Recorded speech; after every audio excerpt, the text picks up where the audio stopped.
고린도전서 1장 10절부터 25절 말씀입니다.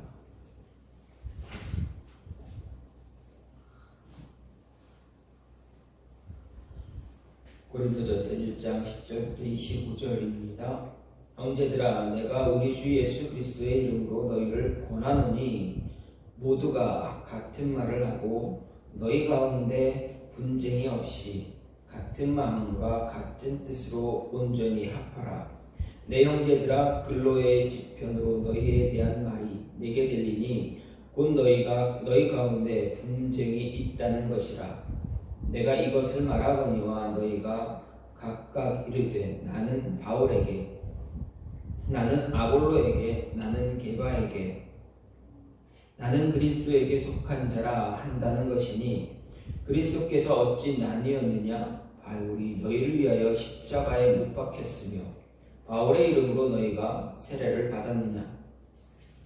나는 그리스도와 가이오 외에는 너희 중 아무에게도 내가 세례를 베풀지 아니한 것을 감사하노니 이는 아무도 나의 이름으로 세례를 받았다 말하지 못하게 하려 함이라. 내가 또한 스데바나 집 사람에게 세례를 베풀었고 그 외에는 다른 누구에게 세례를 베풀었는지 알지 못하노라. 그리스도께서 나를 보내심은 세례를 베풀게 하려 하심이 아니요 오직 복음을 전하게 하려 하심이로되 말의 지혜로 하지 아니하면 그리스도의 십자가가 헛되지 않게 하려 함이라. 십자가의 도가 멸망하는 자들에게는 미련한 것이요 구원을 받는 우리에게는 하나님의 능력이라. 기록된 바 내가 지혜 있는 자들의 지혜를 멸하고 총명한 자들의 총명을 폐하리라 하였으니 지혜 있는 자가 어디 있느냐? 선비가 어디 있느냐? 이 세대 변론가가 어디 있느냐? 하나님께서 이 세상의 지혜를 미련하게 하신 것이 아니냐? 하나님의 지혜에 있어서는 이 세상이 자기 지혜로 하나님을 알지 못하므로 하나님께서 전도에 미련한 것으로 믿는 자들을 구원하시기를 기뻐하셨도다. 유대인은 표적을 구하고 헬라인은 지혜를 찾으나 우리는 십자가에 못 박힌 그리스도를 전하니 유대인에게는 거리끼는 것이요 이방인에게는 미련한 것이로되 오직 부르심을 받은 자들에게는 유대인이나 헬라인이나 그리스도는 하나님의 능력이요 하나님의 지혜니라. 하나님의 어리석음이 사람보다 지혜롭고 하나님의 약하심이 사람보다 강하니라. 아멘. 오늘 말씀은 고린도전서 1장 10절부터 25절 말씀입니다. 바울이 기록한 고린도전서 후서의 이야기는 고린도 교회의 분쟁을 다루고 있는 그런 내용입니다. 특히 오늘 말씀에서 바울은 근로의 집안 사람들을 통해서 이제 고린도 교회의 분쟁 소식을 듣게 됩니다. 그리고 그 분쟁 소식을 언급하면서 그 분쟁이 나누어지는 그 교회 안에 있는 다툼이 부당하다 지적하고 있습니다. 즉 잘못된 모습에 너희에게 잘못된 모습이 있다라는 것을 이야기합니다.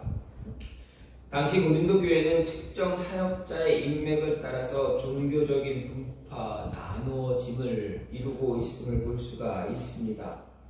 즉 고린도 교인들은 자신이 선호하는 사역자들을 따라서 바울파, 아볼로파, 게바파 로 이렇게 나뉘었고 그중 아무 곳에도 속하지 않은 사람들, 우리는 그리스도파다라고 이야기하면서 서로 분파를 형성하고 서로 이제 분쟁하고 싸우는 그런 모습이 교회 안에 나타나기 시작했습니다. 이에 대해서 바울이 말합니다. 그리스도께서 어찌 나뉘었는가? 예수님이 나뉘었냐? 라고 말합니다. 또 바울이 너희를 위해 십자가에 못 박혔는가? 내가 너희를 위해서 십자가에 못 박힌 적이 있느냐? 너희가 바울의 이름으로 세례받았느냐? 이렇게 계속적으로 그들을 질타하면서 이야기하고 문제를 제기합니다. 즉 이런 질문들로서 예수 그리스도만이 십자가를 통해서 그들을 구속하신 사실을 바울은 강조합니다. 그리고 그리스도 안에서 연합하기보다 특정 인맥에 따라 분열하고 있는 교회 문제를 책망하고 있습니다. 이렇게 고린도 교회 분열의 사실을 지적하고 책망한 바울은 이어지는 말씀을 통해서 고린도 교인들이 분열하게 된 원인이 무엇인가 이야기하고 원인에 대해 책망과 권면을 이야기하고 있습니다. 첫 번째로 바울은 십자가 복음에 대해 고린도 교인들의 잘못된 모습, 잘못된 자세를 말합니다. 먼저 바울은 그리스도의 십자가만이 하나님의 능력과 지혜다 선포합니다. 바울이 그리스도의 십자가를 언급한 이유, 그것은 그리스도의 십자가가 세상 지혜로는 알 수 없는 하나님의 능력과 지혜이고 우리에게 있어서 유일한 자랑거리가 되기 때문이다 라고 말합니다. 그럼에도 십자가만을 자랑으로 삼기보다 특정 지도자를 따라서 분파를 형성하면서 자신이 속한 분파를 자랑했던 고린도 교인들을 향해서 참된 자랑은 오직 십자가다. 십자가만 자랑할 수 있어야 한다. 십자가의 복음만이 우리의 자랑이다. 너희의 자랑이 되어야 한다. 라고 지적하고 있습니다. 이렇게 바울이 지적한 대로 우리에게 있어 가장 첫 번째 되는 자랑이 무엇인가? 여러분에게 있어서 저나 여러분에게 가장 우선이 되는 자랑거리가 무엇이 되어야 하는가? 바울은 분명히 이야기합니다. 십자가의 복음이다. 예수 그리스도다. 복음의 능력이다. 라고 분명히 이야기합니다. 바울이 이런 답을 주는 이유, 오늘 말씀에서 두 가지로 생각해 볼 수가 있습니다. 왜 바울이 십자가의 복음, 예수 그리스도의 이름, 복음의 능력을 이렇게 강조하는가? 왜 우리에게 이것을 자랑해야 하는가? 첫 번째 이유는 무엇입니까? 바로 복음은 나눔이 아니라 하나 되는 능력을 갖고 있기 때문이다라는 것입니다. 예수 그리스도의 이름으로 우리가 하나가 된 것처럼 너희도 하나가 되어져야 한다 말하고 있습니다. 10절 말씀을 보면 사도 바울은 고린도 교회를 향해서 분쟁이 없이 같은 마음과 같은 뜻으로 온전히 합하라 이렇게 이야기합니다. 예수 그리스도의 이름으로 엄숙히 강하게 바울은 명령하고 있습니다. 물론 바울이 이렇게 고린도 교회 성도들에게 하나 될 것을 명한 것은 이어져 나오는 11절에 언급한 그런 이유가 있습니다. 왜 그렇습니까? 근로의 집안 사람들에 의해서 그 이유를 들었기 때문입니다. 사도 바울이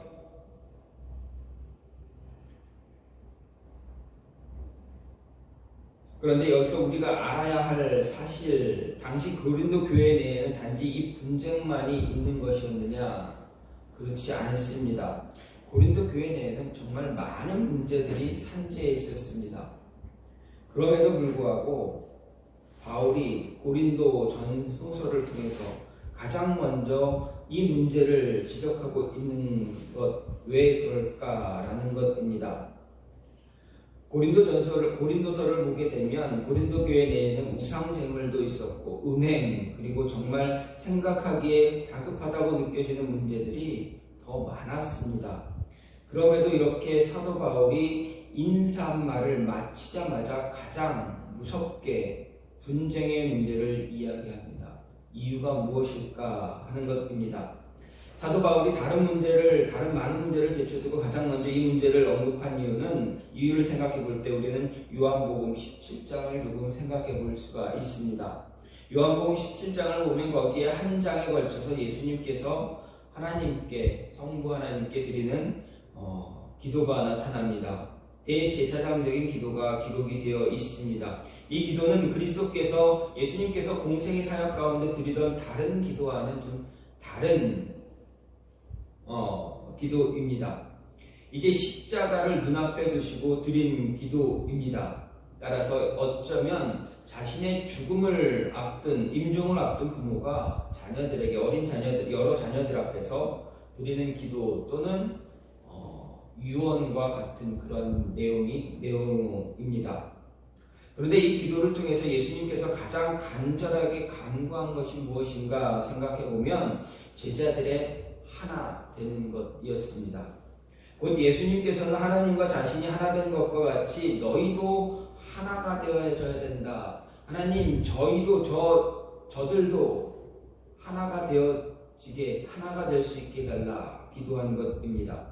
이런 기도는 예수님께서 제자들을 남겨두고 이 땅에 떠나시면서 가장 염려한 것이 무엇이었는가, 또 무엇을 가장 바라고 계셨는가를 분명하게 이야기해주고 있습니다.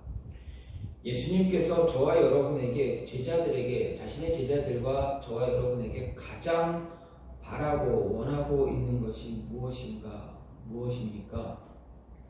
나누어지는 것이 아닙니다. 하나가 되는 것입니다. 저와 여러분이 하나 되고 또 같은 모습을 가지고 같은 마음 가지고 복음을 온 세상에 전하는 것입니다.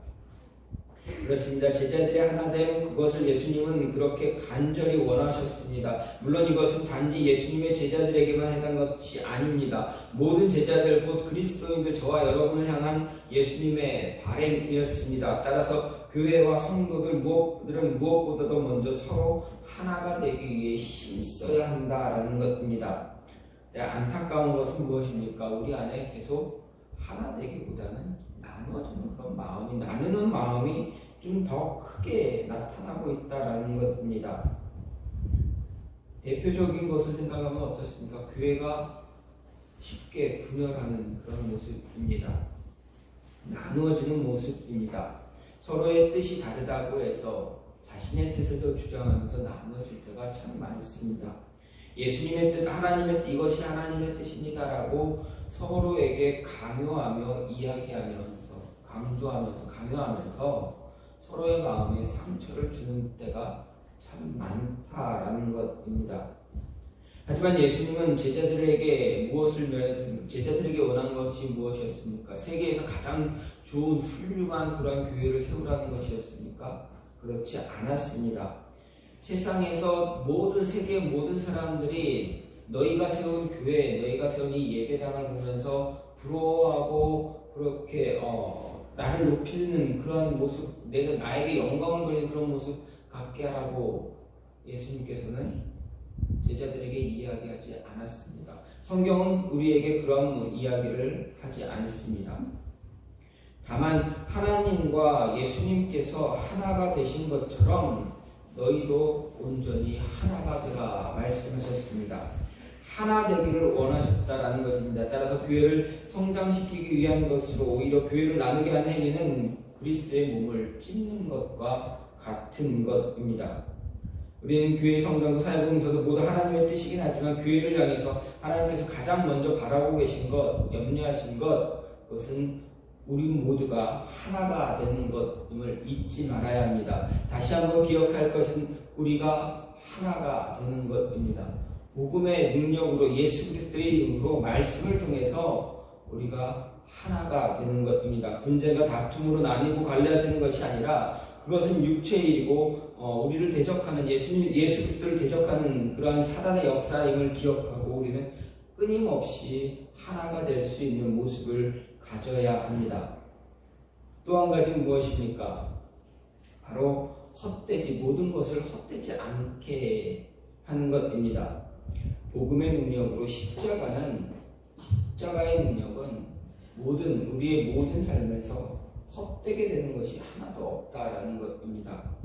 17절 말씀은 바울이 몇몇 사람들에게만 세례를 베푼 이유를 설명합니다. 그렇다면 바울은 왜 몇몇 사람에게만 세례를 베풀었는가 생각하는 것입니다. 바울은 세례를 베푸는 것보다 더 중요하게 생각한 것이 있습니다. 무엇입니까? 세례를 베푸는 것보다 더 중요하게 바울이 여겼던 것은 바로 복음을 전하는 것입니다. 십자가를 전하는 것입니다. 그것이 자신의 사명으로 여겼습니다. 그래서 보내심이다라는 이 말을 통해서 우리가 생각해 볼 수 있는 것은 이 단어는 사도를 예수님의 제자 사도 바울 사도 베드로 할 때 그 사도 제자라는 이 단어를 뜻하는 단어와 동일한 어원을 갖고 있습니다. 즉 자신이 그리스도로부터 보내심을 받았다라는 표현을 사용하면서 자신의 사도직이 그리스도로 말미암아 말미암았다라는 이야기를 하고 있습니다. 여기서 우리가 생각할 것은 사도직의 본질이 무엇인가 하는 것입니다. 여러분, 사도, 제자의 본질은 무엇입니까? 저와 여러분에게 주어진 이 본질이 무엇입니까? 바로 십자가의 도를 전하는 것입니다. 복음을 전파하는 것입니다. 바로 사도 바울의 사명이 복음을 전하는 것입니다. 이런 표현을 통해서 바울은 자신이 세례를 도구 삼아 자신의 팔을 형성하는 어리석은 일을 위해서 부름받은 것이 아니라 오직 복음을 전하기 위해서 부름을 받았다라는 사실을 고린도 교인들을 향해서 강하게 이야기하고 있습니다. 저와 여러분에게 강하게 말하는 것, 성경이 말하는 것은 말씀 사도 바울이 자신의 일을 감당할 수 있는 것, 감당하게 된 것은 복음을 전하는 것밖에 없다라는 것입니다. 예수님께서, 하나님께서 저와 여러분을 부르시고 세상으로 보내시는 이유가 있습니다. 많은 사람들을 만나게 하시는 이유가 있습니다. 그 이유는 오직 한 가지입니다. 사도 바울이 말했던 것처럼 복음을 전하는 것입니다. 예수 그리스도를 전하는 것입니다. 저와 여러분의 삶을 통해서, 말 한마디 통해서, 누군가의 만남을 통해서 가장 먼저, 가장 우선시 중요하게 생각되어져야 하는 것, 바로 예수 그리스도가 전해져야 하는 것입니다. 바울은 자신이 부름받은 이유에 대해서 아주 정확하게 말하고 있습니다. 그 이유가 무엇인가 생각해보면 누가 누구에게 세례를 주었다라는 것이 중요한 것이 아니다라는 것입니다. 내가 너희를, 아볼로가 누구를, 게바가 누구를 위해서 누구에게 세례를 주었다, 이것이 중요한 것이 아니라 정작 중요한 것은 그들과 아볼로와 게바와 내가 너희에게 전한 예수 그리스도다라는 것입니다. 예수님은 자신의 삶을 통해서 십자가의 도인 복음을 전하기 위해서 모든 시간과 힘을 쓰셨습니다. 자신의 삶을 모두 바치셨습니다. 결국 예수님은 자신의 생에 있어서 불필요한 것이나 헛된 것이 단 하나도 존재하지 않았다라는 것을 보여주셨습니다. 자신의 모든 삶, 즉 말과 행동 모두가 중요한 것이 되어졌습니다. 그렇기에 예수님을 추종하고 예수님을 따른 사람들, 예수님과 함께 있길 원했던 사람들, 동행하길 원했던 사람들, 그들이 예수님을 붙잡았던 이유는 무엇입니까? 가장 중요한 것, 바로 복음입니다. 말씀입니다. 물론 그들 가운데 자신의 사적인 욕심을 추구하기 위해서 따른 자들도 분명히 있었지만 그들에게 들려지는 말씀은, 이야기는 무엇이었습니까? 오직 복음의 진리만 전해졌다라는 것입니다. 마지막 실망하고 예수님을 십자가에 못 박기도 했지만 그래도 그들의 귀에는 무엇이 들려졌습니까? 복음의 진리만 들려졌다라는 것입니다. 그 복음의 진리가 저와 여러분에게도 동일하게 들려지고 있습니다. 따라서 우리에게 가장 중요한 것, 저와 여러분에게 가장 중요한 것, 가장 자랑해야 될 것, 그것은 바로 복음의 진리, 예수 그리스도의 이름이다라는 것입니다. 우리의 삶을 통해서, 저와 여러분의 삶을 통해서 늘 말 한마디를 통해서, 만나는 사람을 통해서, 내가 여러분이 있는 그 자리에서 가장 먼저 드러나야 하는 것, 우리의 이름이나 능력이 아니라 우리의 부함이나 우리의 어떤 특정적인 그런 능력들이 아니라 가장 먼저 이야기되어지고 가장 먼저 보여줘야 될 것은 바로 그리스도다, 예수님의 십자가라는 것입니다. 그것이 우리의 삶에서, 우리의 입술에서 드러나지 않으면 아무 소용이 없게 되는 것입니다. 일찍이 독일의 역사가 랑케가 이런 말을 했습니다. 역사가는 자신을 감추고 온전히 역사적 사실들이 말하도록 해야 한다라고 이야기했습니다. 역사가가 역사를 기록할 때 자신의 이야기, 자신의 생각을 이야기하는 그 생각대로 역사를 써내려가는 것이 아니라 있는 그대로 오직 역사만, 사실만 드러나게 해야 한다라는 것입니다. 그렇습니다. 역사는, 모든 것은 역사뿐만이 아니라 우리의 삶에서 가장 중요한 것은 무엇입니까? 복음입니다. 역사, 세상의 역사에서도 가장 크게 드러나야 할 것이 무엇입니까? 복음입니다. 예수 그리스도입니다. 복음의 능력입니다. 저와 여러분에서, 믿음의 사람들에서, 그리스도인들에게서 가장 먼저 드러나야 되는 것, 그리고 가장 크게 드러나야 하는 것, 바로 예수 그리스도의 십자가입니다. 명절만 되면 우리는 많은 사람들을 만나게 됩니다. 그동안 못 만나지 못했던 그런 친지들을 만나게 됩니다. 그때 어떻게 됩니까? 희희낙낙거리고 그냥 웃고 넘어가는 그런 모습만 있는 것이 아니라 은연중에도 그리스도인의 모습이 드러날 수 있어야 합니다. 그러한 모습이 저와 여러분에서 늘 항상 드러나기를 간절히 소망합니다. 바울이 원하는 것이 바로 그것입니다. 가장 자랑해야 하는 것, 바로 십자가입니다. 저와 여러분을 위해서 죽으신 예수님의 그 십자가, 그 보혈이 우리의 삶에서 드러날 수 있는 그런 모습이 있기를 간절히 소망합니다. 명절을 지내면서 우리의 삶에서 그런 모습이 나타나지 못했다면 다시 한번 기도하시면서 하나님의 음성, 하나님의 말씀을 묵상하시면서, 하나님, 이 시간부터는 하나님의 능력이, 복음의 능력이, 십자가의 능력이 내 삶을 통해서, 내 눈동자, 내 모든 행동 하나하나의 모든 것을 통해서 조금씩 드러날 수 있는 모습 갖게 해달라고 늘 우리는 간구하고 기도해야 한다는 것입니다.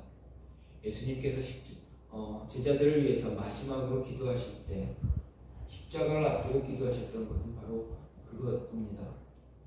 복음의 능력이, 십자가의 능력이 제자들의 삶을 통해서, 그들의 말을 통해서 전파되어지는 것입니다.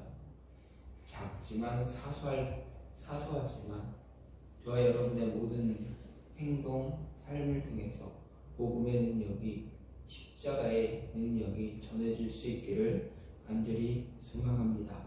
이 시간 같이 기도하기를